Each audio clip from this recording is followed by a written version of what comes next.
Hindi naman natin ginigipit eh. Ito lang. Fernando, Pampanga. Bilang mga senador, meron tayong malalim na responsibilidad na tiyakin ang katotohanan sa mga pahayag ng mga individual na tumatayong testigo o resource persons natin. Ito ay hindi lamang tungkulin natin bilang mga mambabatas, kundi isang moral na obligasyon. Walang puwang sa ating mga pagdinig ang mga nagpapakalat ng kasinungalingan o gumagawa ng perjurious statements, lalo na't nanumpa sila sa nagsasabi na pawang katotohanan lamang. O yan, isa pa yan. Si Jinggoy ang haba ng sinabi. Tapos parang nagmamadali. Tapos ayaw niya pa ng pang-apat na hearing. Ako'y naguguluhan. 'Di ba? Dapat sisihin mo si Ochoa, bakit hindi umatin? May excuse na siya before, tapos may excuse na naman siya ngayon, may COVID. Marami nga nagko-komentaryo kanina eh. Hindi na uso COVID, bigla ka nagka-COVID. Yun ang mga komentaryo kanina dito, ha? O kaya mahana ka kay Marcos. Nagka-COVID. Pagka may haharaping matindi, may COVID. Yan ang mga komentaryo dito. Kung nanood kayo ng live, ano ba yan? Lahat na may haharapin, may COVID. Kaya nga, isa pang hearing para mag-attend na yan si Ochoa. Kasi 1 week lang ng COVID ngayon. Pambira, no? Kung kailang hindi nagka-COVID, saka nagka-COVID lahat ng tao. Parang nagmamadali pa si Jinggoy. Pagka pagsasalitain si Morales, ayaw niya. Pagka may isang hearing, ayaw niya. Nagmamadali, pwede ka namang umalis. Umalis ka nga, nung dumating na si Subiri. Di ba? Oh. Nung nasa PIDEA na usapan, umalis ka na, hindi na binalik. Ako doon na ako, medyo nagtataka ako, pasensya na po, Senator Bato, pinagtatanggol naman na kita. Pero medyo, nung umalis na si Jinggoy, hindi na pinagsalita si Morales ng mahaba-haba. Siguro pa, maiksi ang sagot lang, balik na naman doon sa mga PIDEA. Parang pagsasalitain nyo lang talaga si Morales pag andyan si Jinggoy.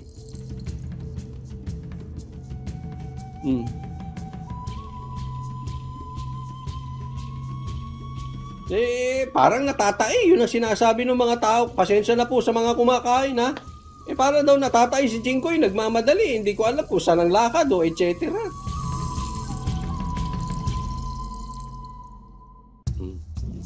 Sa bawat pagdinig na sinasagawa natin, layunin natin hindi lamang ang paghahanap ng katotohanan, kundi maging ang pagbibigay ng hustisya at pagtataguyod ng kapakanan ng ating mga kababayan. Sa mga bumabatikos sa akin, na wala raw akong moral ascendancy para lumahok sa pagdinig na ito dahil ako raw ay convicted ng hukuman. Nais ko lang bigyan din na ang pagdalo ko dito ay pagtupad sa akin tungkulin at responsibilidad bilang inyong senador na inihalal ng 15 milyong botanteng Pilipino na naniniwala sa aking kakayahan at nagtitiwala na kaya kong gampanan ang mga responsibilidad bilang isang lingkod bayan. Palakpakan ko. I am a man of conviction. Ayan, a man of conviction. Convicted kasi. Convicted na ba ito si I'm a man of conviction. Hindi ko alam kung convicted. Yes. Alam mo yung 15 million na yan, na bumoto sa'yo. Kalahati siguro dyan naniniwala kay Morales. Kalahati dyan hindi naniniwala kay Morales. Now, eto tayo, Senator Jinggoy. Being the senator, whether you believe Morales or not, ilabas mo yung sarili mo. Why? Kasi yung bumoto sa'yo, hati din yan. Sana binigyan mo ng panig si Morales at hindi mo siya dinisisyonan na siya ay kriminal. Sinabihan mo na siya ng kriminal, natural magagalit yan sa'yo. Kaya nga binaran niya, teka muna, ba't ako inaano mong kriminal, ikaw ang convicted? Ako hindi. Galit si Morales, di ba naalala nyo? Paano pinersonal mo, tinawag mong kriminal? Hindi pa naman nahuhusgahan. Tandaan natin, hindi pa natin sure kung totoo o peke si Morales. Therefore, hindi dapat sa senador obligasyon maghusga. Obligasyon nyo, yung 15 million, mandato mo yan sa taong bayan na imbestigahan si Morales at imbestigahan din yung PDEA. Patas. Kasi hindi lahat ng bumoto sa'yo, agree sa'yo ngayon.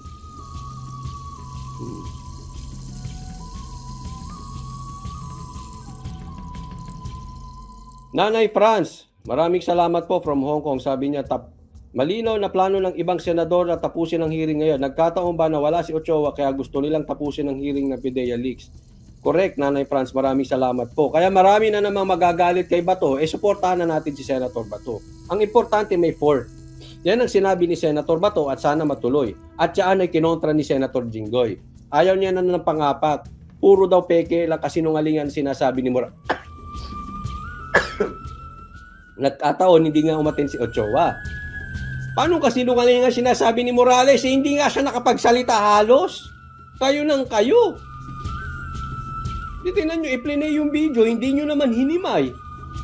Tingnan nyo, alam mo palusot nung nagsasalita daw sa telepono?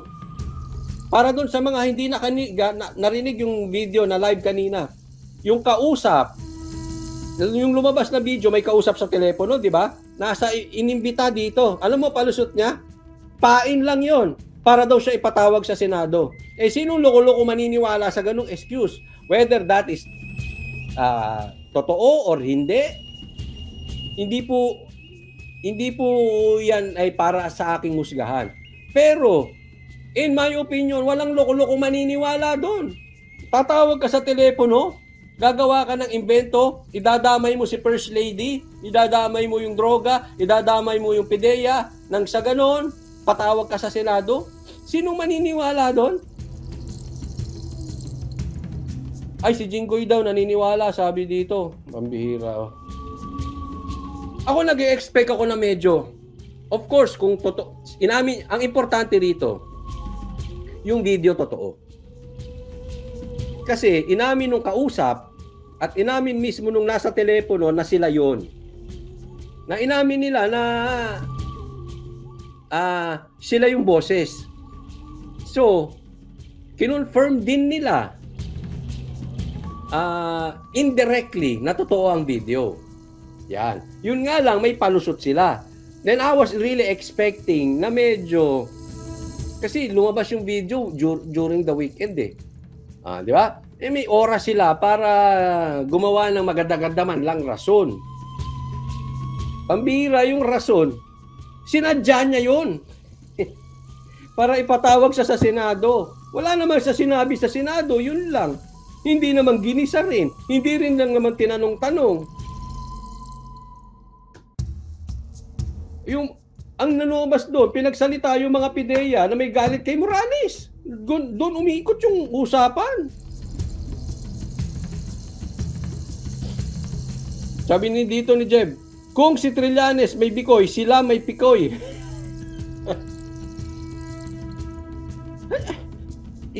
Siguro sa dami kong narinig na palusot ng politiko, baka pumasok sa top 10 tong hindi naman siya politiko.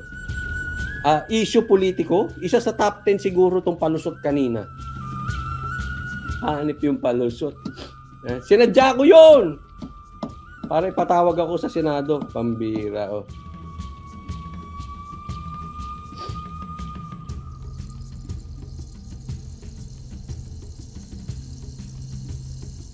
Well, anyway, isa pang ano ko dyan, binabanggit ko kanina na si President Marcos, well, karapatan niya yun kung ayaw niya magpa-drug test.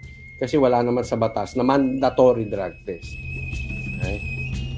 Pero sabihin niya na lahat ng gusto niyang sabihin, hindi maniniwala ang tao. Ngayon, Coach Oli, pag nag-negative ba si Marcos, maniniwala kayo? Of course, basta credible. Halimbawa, tinanggap niya yung hamon ni Tatay Digong. Nasabay sila sa Luneta. Tinanggap niya, dalawa sila. Nagpa-drug test. Of course, pag negative yun, maniniwala kami. Pero kung ganito na naman, bigla may nilabas, ibang ospital na naman. Biglaan, tapos 2 minutes. Hindi natin alam may bantay o hindi. Hindi natin siya pinagbibintangan. Ang point kasi dito, yung taong bayan medyo duda. Ngayon, kay Pula ka, kay Dilaw ka, kay DDS ka, pag tinanggap mo yung hamon ni Tatay Digong, diyan kayo sa Luneta, sabay kayo, tapos ang usapan. Maniniwala na, kahit ayaw mong maniwala, maniniwala ka, sabay kayo eh. Natural, babantayan ka ni PRRD.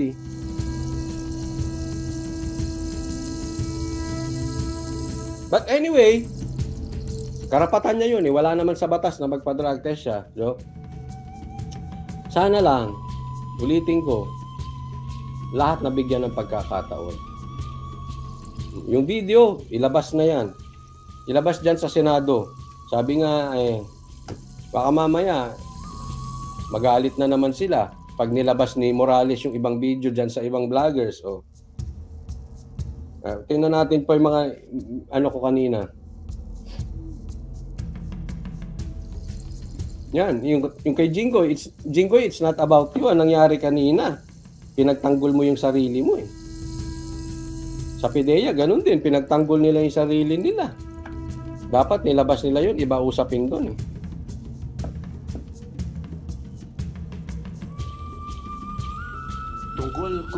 Tungkulin ko na gampanan ang iniaatang na responsibilidad at mandato ng taong bayan.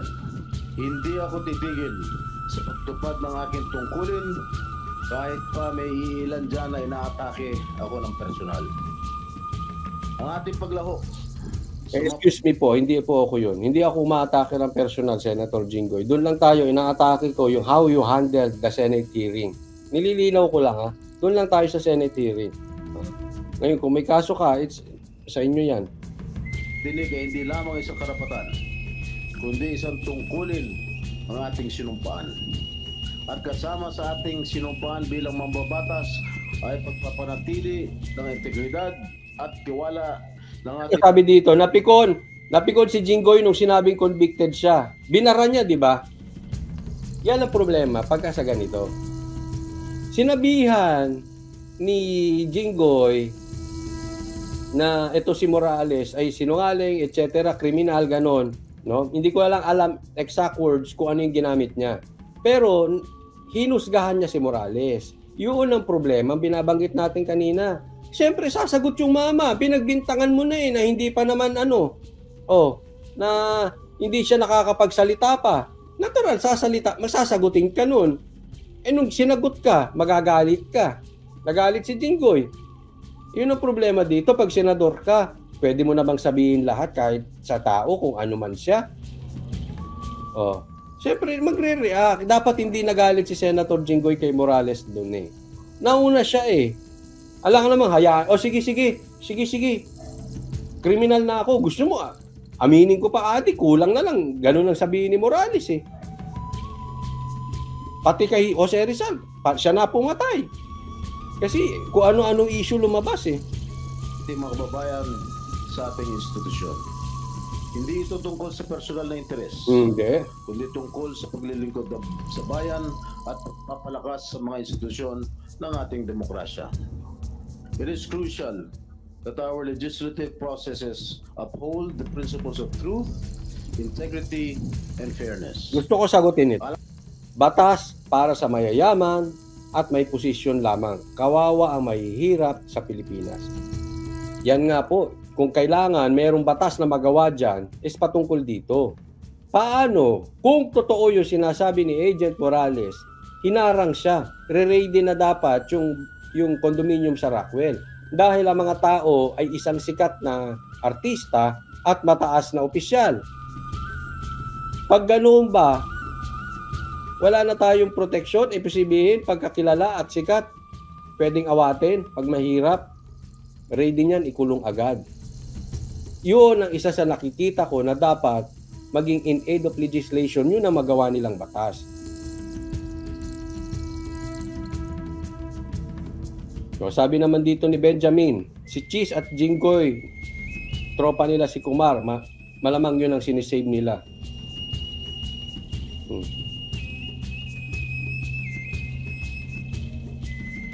Allowing the dissemination of false information and fabricated narratives. Sabi dito, wag na natin iboto ngayon si Jinggoy. Ay, kayo po, nasa sa inyo pong desisyon niya. Ba't titingnan natin kung tatakbo siya ulit bilang senador kung yung 15 million makukuha niya pa? Tingnan natin. This not only undermines the credibility of our institutions but also jeopardizes the pursuit of genuine justice and accountability. And we must prioritize evidence-based discourse and avoid providing a platform for those who manipulate the truth for personal gain or hidden agenda. By carefully distinguishing between facts and fiction and maintaining a commitment to truthfulness, we can ensure that our legislative hearings serve the best interests of the Filipino people. And I call upon the Senate Public Order Committee to uphold its duty to the Filipino people by exercising due diligence. Mga nakatakas sa, hindi ko rin maalala, pero sinabi yan kanina ni Senator Bongo. May mga natakasan ng PIDEA kanila lang madaling araw.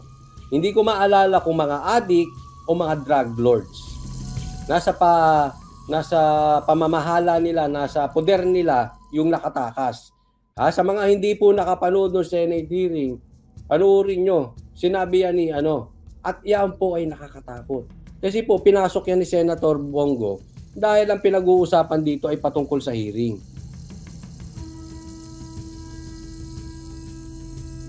Ang pinag-uusapan dito ay patungkol sa adik, sa PIDEA leaks, tungkol sa raid ng drugs, yon. Tapos ngayon, natakasan ng PIDEA. Alam nyo po, whether ang natakasan sila ay adik o drug lords, nakakatakot po yan. Kasi kakalat na naman po yan sa kalsada natin. Alam mo, aking opinion lang, walang perpektong gobyerno. Definitely. Walang perpektong tao, walang perpektong politiko, walang perpektong abogado, walang perpektong vlogger. Lahat naman po tayo ay may sabit. Wala pong sigurong makakapagsabi na politikong walang kalokohan, na walang kasalanan. Sana lang, wag nating languyin. Wag tayong magpakalugmok sa usaping droga.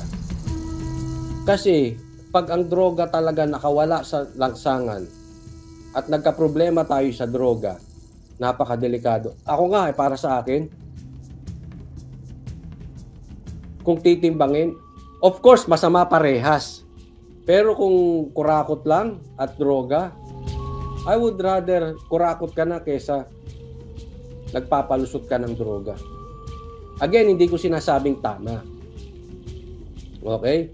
Pero nakakatakot yung binalita ni Senator Bongo kanina na kinonfirm ng PIDEA, may nakatakas na naman. Hindi po kasi binibiro ang droga. Delikado yan. Ang droga, mangre-rape, papatay, mananakit, mangungurap, kung ano-ano yan. Pati kamag-anak niya, nanakawan, re-rapin. Marami tayong naririnig niyan because of drugs. Huwag po sana natin panawagan sa gobyerno, hayaan ang droga. Sana man lang doon makonsensya tayo. Kasi hindi po biro ang droga.